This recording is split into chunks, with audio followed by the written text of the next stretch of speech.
watching We Ain't Dying for This, a Black woman's guide to liberation, and I'm your host, Crystle Johnson. We are a community of Black women demanding our collective liberation through radically soft living. Each Thursday, we feature the stories of Black women who have set themselves free from the expectations of others and are choosing to live on their own terms. Hey y'all, and welcome to another episode of We Ain't Dying for This, a Black woman's guide to liberation. We are a community of Black women demanding our collective liberation through radically soft living. I am your host, Crystle Johnson, and I'm excited today to talk to Dr. Lawanda Hill about wellness as liberation. Welcome to the show, Dr. Lawanda. Thank you so much for having me. Yes, it's so good to meet you in person. You too. Like you just have this light energy around you. you. Just very happy. Also want to say thank you to someone else you all will hear from in the season, Kimberly Pack. Yes. Who you also heard from her in season 1 as well. I just love her so much. And she has that same kind of energy. Yes. I love her so much too. I'm glad Absolutely. she put me on it. For sure. So tell us, who is Dr. Lawanda Hill? Well, Dr. Lawanda Hill, I'm a licensed psychologist, and my focus is on Black women's wellness. I am a Southern girl from a small town in Louisiana with big dreams who is here in Los Angeles, and I just love to work really, really hard and play harder and encourage other Black women to do the same thing. And to, you know, I'm a woman with small roots and humble beginnings who very much so mastered what it means to survive. And then when the time came when it was no longer time to survive but to thrive, it was a difficult transition for me because what I knew was how to grind and how to make it through hardship and difficulty. But when it was time to live in the soft girl era or the softness, that was a little bit more challenging. I didn't have any models for it. Yeah. So I am a person who is dedicating, I should say, my life to living well and thriving and, you know, lifting as I climb. So whoever else I can inspire on that journey, provide a blueprint on that journey through whatever services, that's what I'm going to do. Yeah, I resonate with you knew how to do this, and then when you shifted to something else, it was very hard. And I think there are a lot of people, a lot of Black women, myself included, who are going through that stage of their life where you did all the things that you were told to do. Yeah. And you're supposed to be happy with the outcome once you reach the top of the mountain. Like you got up there and you're supposed to be happy with whatever it is that you've achieved. And we have achieved great things. Yeah. And then you look around and it's like, but I still feel empty. Like I don't feel like I'm doing. Yeah, it's like something that I need to feel. And what is it? And then you have to go out and discover yourself and discover what it is that you need and what you want. Yes. All of the things. And it's hard, child. because the mindset that gets you to the top of the mountain is not the mindset that helps you enjoy it, you know? And so it's like nobody talks about that part. So you really have to pivot and shift and start looking. Yeah. Start looking and discovering. Yeah, 1,000%. So I want to start us off like a little light with some this or that before we jump into just wellness overall as liberation. So let's start with music. So would you say you would choose old school R&B or 2000s hip hop? Old school R&B all day. I need a love song. I need the men in the videos crying outside, begging in the rain, leather jackets in the sand. Give me old school R&B, 90s R&B any day. Followed closely by 2000s hip hop, but I'm 90s R&B all day. Yeah, I just love love. I love love. Yeah. I love love, and I love the celebration of love. I love like the normalcy of love before things transition into something else that I'm just like, can we get back to this kind of love? Like, and it was people weren't afraid or embarrassed by being in love. Yes. You know, like Jodeci's song, like, you've been gone for an hour and it's too long. 1 hour. So, Yeah. Yes. I want a 90s R&B kind of I love. need that. I'm putting that on my vision board. For I sure. need 90s R&B love. Now, what about your Sundays?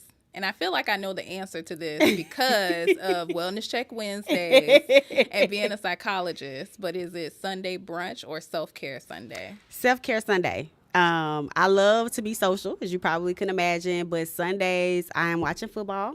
That is my self-care and all of the sports and just kind of regrouping, because Sunday to me really is like, I have fun Friday, Saturday. Sunday is like getting my mind ready for for the week.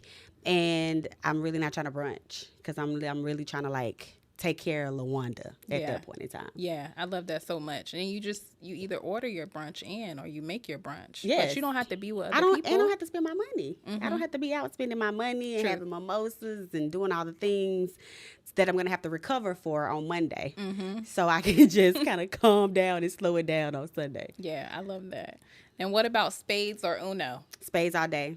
Spades, I got to use my brain. I got to be strategic. I got to be critical. You know, Uno is fun. It's what I want to play with my nieces and nephews. You know, spades, I want to partner. I want to talk some mess. I want to get in my opponent's head. You know, I'm an athlete at my core. So spades is definitely it. Yeah. Also, you're a psychologist, so you know what to say to people to get in their head while they playing spades. That's kind of when I use my powers the other way. You know, usually I'm using my powers for good. But when we playing spades, I'm like, okay, let me have a little fun. I know you got this card. Right. I can see you moving. Why did you jump? Why you look a little tense right now? So, yes, I love spades. Spades over Uno any day. Exactly. I love spades, too. But sometimes it just get a little serious. And I'm like, but y'all, it's a game. It be so intense, girl. It be so intense. It is so okay. But listen, I love it. That's the culture. That's the culture that you got to take it with. It comes with the territory. Yes, absolutely. So as we jump into like talking about wellness as liberation, I think wellness has so many different definitions and people see it so many different ways. Like you can have wellness that people talk about spending thousands and thousands of dollars, going on vacation, going to the spa, but then also there's wellness that's free. There's one that you free.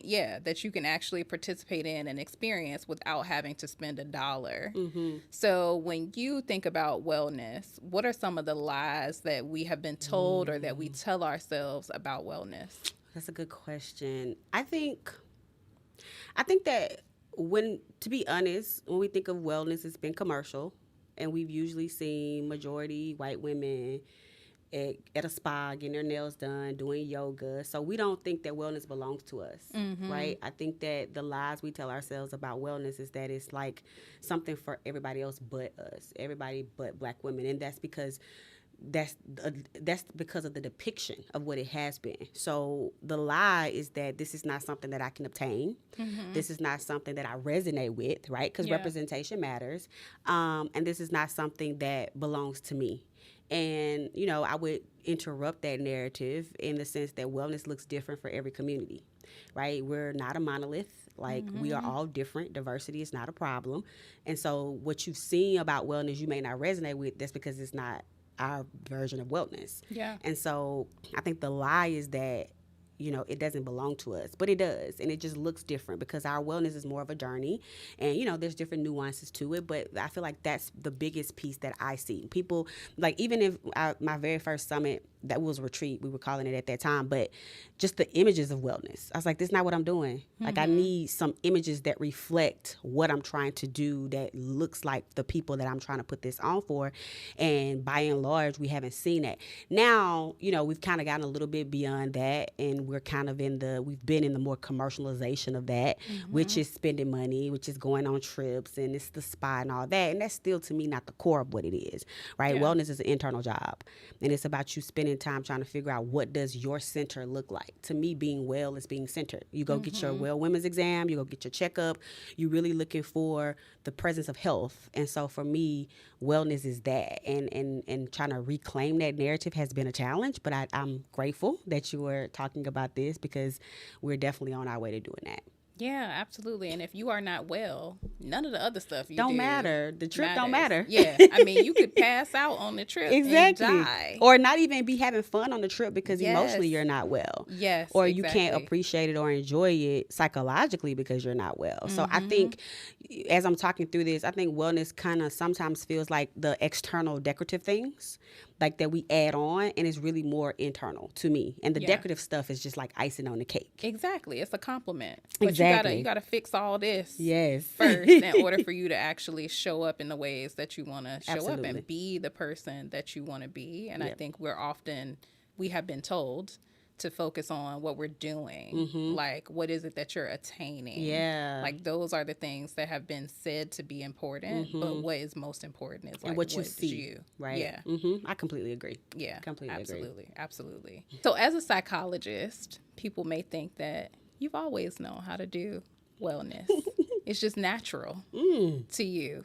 So can you tell us how wellness has transformed your life and who you were before you understood like what wellness actually is and before you started to really experience it for yourself?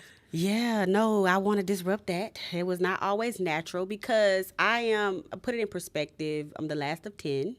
So my mom and dad, same parents. I have 7 brothers and 2 sisters, the Wow. last of 10 from a very small rural town in Louisiana, minimal resources. And I think Louisiana has always been ranked last in terms of education. So you coming out behind from a deficit, right? So I appreciate it because it gives you grit, and you got to get out of there and you got to make it happen. And so there was a set of skills and tools that I needed to get to the next level, right? To get to undergrad, to get to grad school, to get to my doctorate, to get to my internship, my postdoc.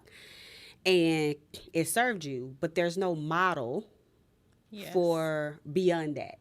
Right? There's no model, and no one talks about how comfortable the body keeps the score, right? So how comfortable your body gets to managing stress, managing hardship, managing difficulty. It feels like your sweet spot. So it's kind of like a catch-22 in the sense that you don't really want to do it, but you know how to do it, right? Then all of a sudden you're a doctor and you're licensed and you have a practice and you have a business and you're thriving, and nobody teaches you how to thrive. So it feels very, very uncomfortable. So, I have a therapist. I tell people it's 2 types of people in the world: people in therapy, people who need to be. And so I remember being in this place. I'll never forget. It was in my condo, walking upstairs and like just yearning for some type of crisis so that I could feel comfortable. Wow. Because I was just so uncomfortable with the peace and the joy. I can recall like sitting downstairs with one of my homegirls, and she was so funny. She was making me laugh so hard. And I was like, this feels so uncomfortable. Like, I'm just so happy. And how can you be yearning for a crisis when you're happy? It's because you don't know how to be happy. Yeah. You don't know how to have joy. You don't know how to not be in grind mode. And I just remember, internally, intuitively, this is not it. Like, this is what the ancestors wanted. Like, this is what they fought for. So I was like, I got to get back in therapy, because I've always had therapists just in different, wherever I lived. And I had left Houston. I had been at the Bay for a little bit, and I was in LA. I was like, I got to go to therapy. And so I had also associated this with like something bad was going to happen. Like, you can't be so happy because every time you're happy, something bad happens. Right. You're just waiting for the other shoe to drop. Just waiting for the other shoe to drop. And so thank God, shout out to my therapist, Dr. T, who's so amazing. And she really helped me develop a different paradigm. And just the body had kept the score, all these memories, all of this struggle. There was no model. So, and that's really what inspired my business, in the sense that, like I said, I have the blueprint to thriving, from moving from survival to thriving. Not just because theoretically in research and education, yes, I have all that, but I have lived experience about what this looks like. So it was a process to unlearn and then to learn new models. I would study people. Like, Sierra seemed happy. She seemed comfortable with being happy. I need to lean into that. So it was, I would say. Oh, you mean like Russell Sierra? Russell Sierra. Okay. Yeah. Yeah, because, girl, I didn't know. I thought it was an imaginary Sierra, but you're right, girl. No. Sierra is very happy. Sierra is living the life. She was talking about planning her life 5 years at a time. And I was like, damn, I've never even been able to get beyond the moment, And so it was like, you have to study. People don't talk enough about that. And sometimes when you're trying to do something different, you have to study people doing it and living in it. And so I was just like looking at people who are happy and like, oh shit, she think about her life 5 years at a time. Okay, this happy thing may be normal.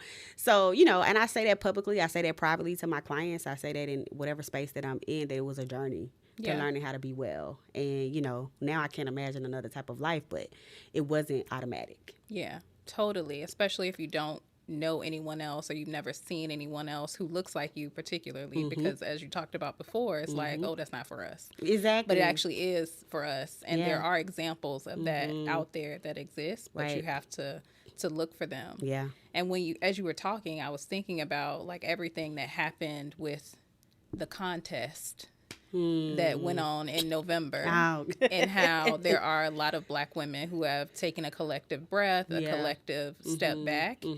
And there are so many people. I was scrolling on TikTok, and there was this woman who was like bawling, crying, because she was just like, I don't know what to do with myself. Wow. I don't know who to be when I'm not Ooh. fighting Come on for over, girl. other people. I got you. I got exactly. you. I Call got Dr. you. Lawanda. Hit me up. But yeah, she was just like, I don't know what to do with Wow. myself right now, because I've always been consumed with fighting for the collective, showing up for the collective, always like doing justice work and worrying about It becomes other an people. identity. Exactly. Like, I don't know who I am at this point. Like, what am I supposed to do with all this space and all this free time? Yeah. And what you said really made me think about her and just all the people in the comment section, all the Black women in the, echoing it. yes, Wow. echoing to be like, you're right. Like, I don't know what to do if I'm not doing this. I don't know what to do when I take a breath. And I think that it's, having this conversation is really important. So as you think about like Black women who are listening right now, who are feeling that way, whether it's because they came to this point of transformation like I did, where I was just like, it got to be something else. Like, what Right. else am I supposed to be doing on my own? Or whether it's because something happened that feels traumatic, that feels tragic, and now you have to really figure out like, what am I supposed to do with myself, because now I don't have this thing that I've been doing this whole time, or this thing that has become who I am rather than what I do. How do you get to a point of wellness? Like, how do you separate yourself and like focus on you? I think that's a really good question, and I think you're giving me so much intel and so much inspiration, just from things that I've been thinking about and planning. But I would say I think we're always trying to figure out how to do it, and I think it's okay to ask for help. Like, I think that Black women have had to do it and figure it out, but in these instances, you may not be the one with the blueprint. Yeah. Right? So I would say two things that I fundamentally believe in: being in community with other women, even if you don't know how. You know, and I say that because I've had so many women who don't know how to appreciate like just joy and honesty, and women being kind and being friendly because they're not used to it, and that's okay, right? That you're not alone in that. So I would say be in community with other women where you can see models. Right? You may be inspired by, oh, wow, this is what she's doing. This is what she's doing. So I would say being in community and getting support and help. And that's professional help. I think we live in an era where we are very much so inundated with information. And this just may be my bias as a psychologist, that we believe that we can just self-help our way to different things. And some things are more deeply embedded. Girl, let me tell you, don't matter how many books you read, it does not matter. It's You're a not gonna be able to process. figure it out You're on not your going own. to. And I think that we think that when we scroll and we like something and we save it, that the process has happened.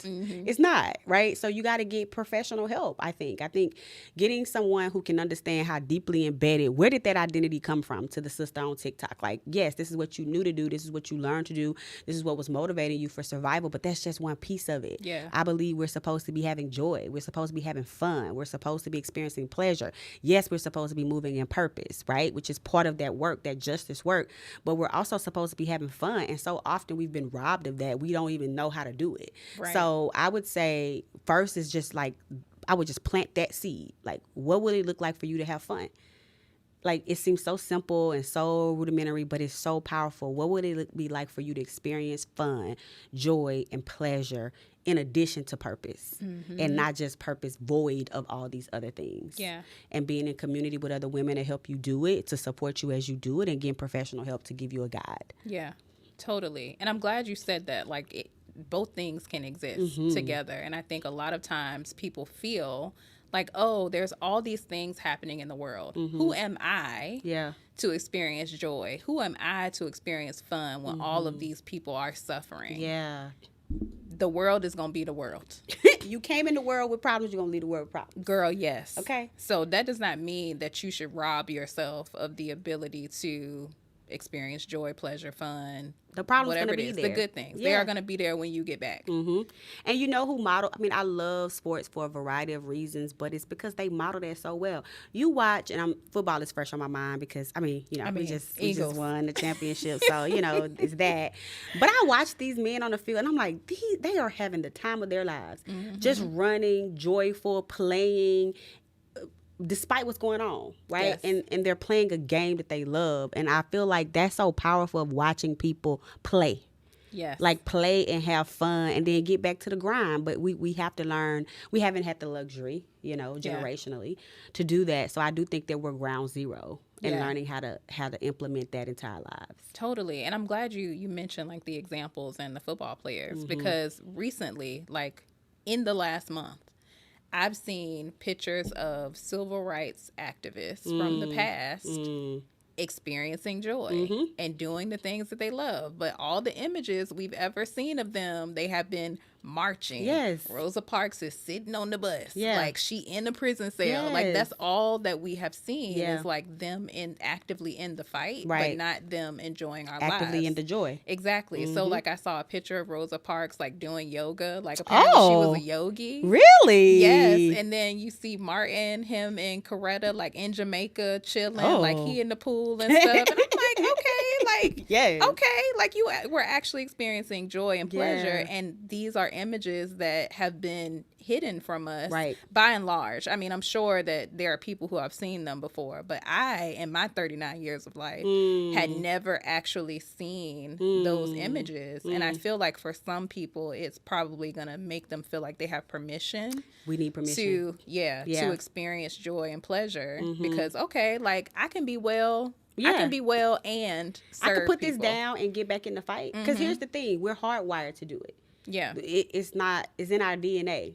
I'll tell people my ancestors had to be some warriors, baby, because it was not taught. I was just like in there ready to go to battle whenever I needed to. So we don't have to worry about getting back to the fight, getting back to what's right. Like I think we are the moral compass. And so I think that that's just DNA who we are. What we have to learn to do, what we need images of, what we need guidance sometimes in is how to put that down. Yeah. Right? And how to have fun and how to have joy and how to do things that just speak to our own well-being and not that of everybody else's. Yes. Snaps. Speak to our own well-being and not of that of everybody else. You are so right. Yes. So, Dr. Lawanda, you got a lot of exciting things happening, and then obviously you are a practicing psychologist. So, if people have resonated with your message today, tell them where they can find you online.